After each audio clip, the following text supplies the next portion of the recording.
But seriously, like, granted, it's, a $10,000 watch, but I mean, it just is, I'm in jeans and a t-shirt and this looks great. It really is the definition of refinement. You follow me there? I am, I'm just in love with it.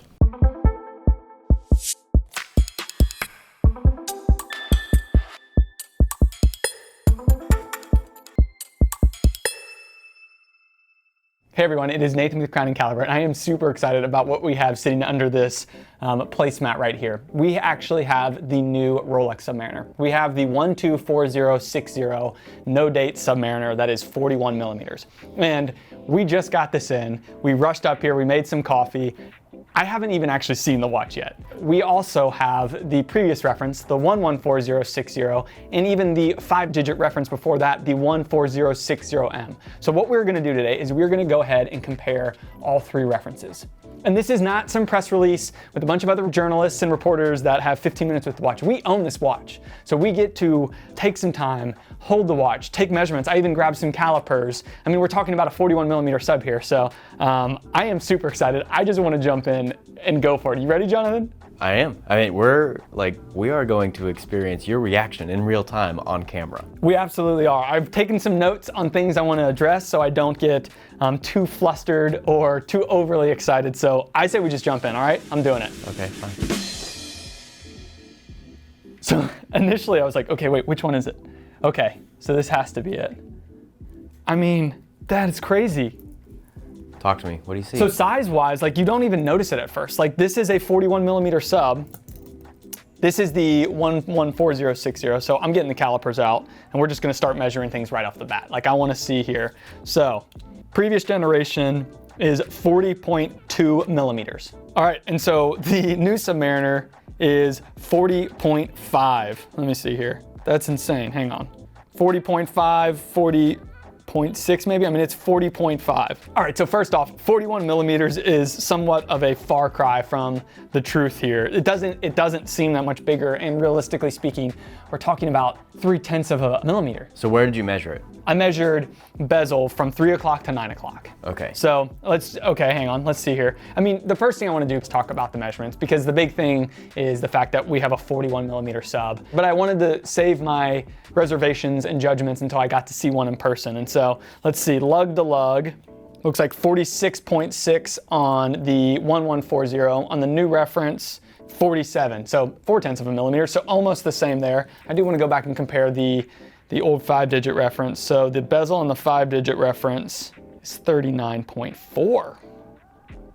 So it was a good bit smaller. Lug to lug is 47. So I mean, we're talking fractional differences as far as the kind of case size goes, and I think that could even be in the error in calipers here.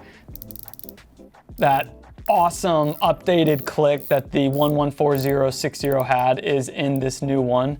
Actually, let's check the bracelet. Wait, what? So it got a wider bracelet. This says 20.9, which I'm guessing translates to 21. Yeah, this is 20. So it now has a 21 millimeter bracelet. So it is that wider bracelet. But one of the big drawbacks on the 114060, the previous iteration, was the super case was so blocky. And I've talked about before how I think that the newer Sea Dweller actually has better proportions, albeit it's a 43 millimeter. The taper on the lugs, everything just looks better. It looks like a vintage watch that happens to be 43 millimeters. So by having a wider bracelet, the lug taper can be more extreme. And believe it or not, guys, the outside lug to lug measurement on the new sub is actually thinner. So let's see here. If I go right to the outside of the lugs, 26.5 millimeters on the new sub. I mean, we're getting like super nerdy right now, guys.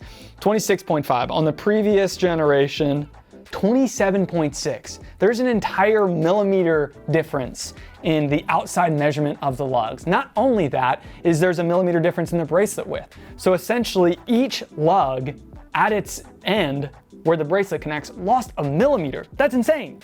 I mean, that is gonna drastically change the proportions of the watch. And to put it in perspective, the 5-digit reference is 24.6.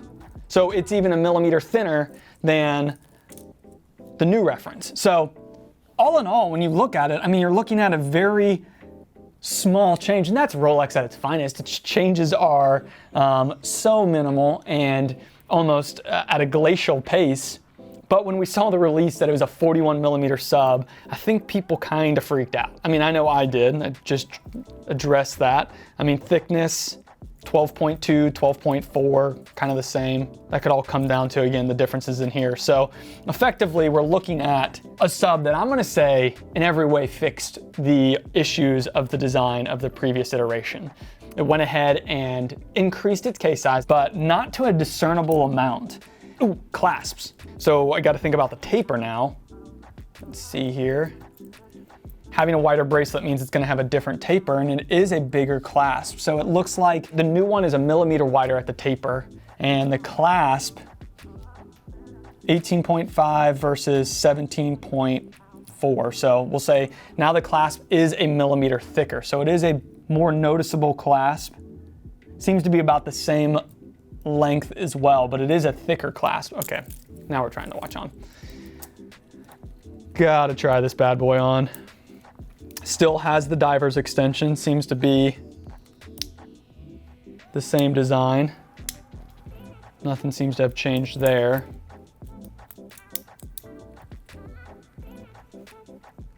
I mean, on the wrist, it's gonna feel pretty much the same. I mean, it is a sport watch. It's not a, you know, in comparison to my Datejust, it's not just gonna disappear on the wrist, but I mean, all in all, like,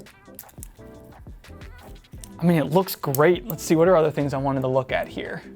You know, minor differences in the font. The new reference does have the coronet at 6 o'clock between Swiss and Made. I mean, I'm gonna go out and say it right now. The 41 millimeter sub is not a 41 millimeter sub. It is a 40.5 millimeter sub, and in comparison to the previous generation, it wears seemingly identical, and if even maybe a little bit smaller, because the actual end lug measurement, the outside lug measurement, is thinner. Now, it does have that slightly thicker bracelet, but that doesn't really seem to affect this bulkiness internally. This is probably the bigger difference. So I wanted to grab a 14060M, which was the 5-digit reference that predated the 114060, the ceramic case super sub. It had the caliber 3130. Now that was the update, that's why it's an M reference. It was the update from the caliber 3000. Had things like a Breguet overcoil, a larger hairspring. It was a great modern movement, so much that it is the movement that ended up in the 114060. So the movement that was in the current sub up until a month ago was the same movement that was in the previous iteration, but now we have the 3230. So the 3200 series movement is pretty much a wholly new movement. I think Rolex touts something like 90% new parts. It has Rolex's Chrono Energy escapement. It has a, I think, 70-hour power reserve compared to the 48-hour in the previous generation. So internally, this watch is vastly superior to its predecessor in the fact that it is a much more efficient movement, has a much higher power reserve. I'm sure there's plenty of other Rolex terms about how much better this movement is, but I think that's also the big takeaway, is we are getting the 3200 series movement in this watch, which generally speaking, the subs were the last to get the previous update, and it kind of is fitting that we're seeing the 3200 series now finally in the Submariner. I mean, it's awesome. Like, I think I had so many reservations about the original 6-digit ceramic sub because of the blocky case. I loved it because it's impressive. The updated bezel mechanism, the use of ceramic, the milled bracelet, the completely solid links, the diver's extension clasp, everything about the new sub was more impressive, but it was just a little too chunky. It didn't feel like a sibling to its predecessor, the 5-digit 14060M. Where this new one, the 124060, feels like Rolex got it right this time. I mean, proportionally speaking, it is spot on. The new movement is a vast upgrade over the previous one, and it feels like a Submariner that we can enjoy for a long time to come. I can't wait to see some of the date versions with especially the green bezel version, but this watch right here, this is a watch that people are gonna go bonkers for. I mean, we know that. It's a stainless steel sports model. It's a Rolex Submariner. Like, it's gonna be sought after, but I'm gonna say it right here, guys. Long live the 41 millimeter sub. It is awesome. That's it. nothing else. I mean, we're gonna have plenty of images of these on screen for you throughout this video. I mean, I've covered pretty much everything I think I wanna cover. I mean, wait a second. I wanted to take one more measurement. It's roughly 14.5. Again, margin for error is probably worth taking into account, but I mean, that may be 14. What are you measuring right now?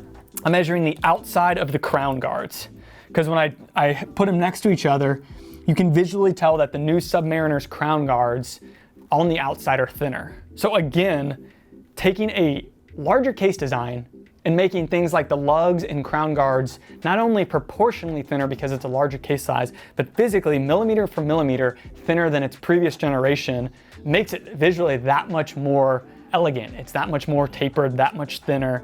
And it is noticeable just looking at the watch that it is more elegant. It does look more like a 5-digit reference. And I don't think Rolex will ever admit to the super case as a bad idea, but if we look at Rolex history over the past 5 years, they've pretty much slimmed down and we'll say fixed a lot of those issues. The Day-Date went from a 41 in the Day-Date 2 to a 40 millimeter. The Datejust case design was thinned back up. We are now seeing it with the Sea Dweller in the 43 millimeter thinned back up, and again with the Submariner. Like, Rolex is righting the wrong, and it is so good. I am definitely nerding out over this, but guys, seriously, the 41 millimeter sub is here to stay, and it is awesome. So guys, go ahead, leave questions in the comments below. If you want any specific measurements or nerdy dimensions, we will definitely get them for you. If you want a more in-depth comparison on a specification on any of these watches, let us know. We will be glad to give it to you. We have these watches here, and we will do our best to answer any questions you have. And as always, guys, thanks for watching.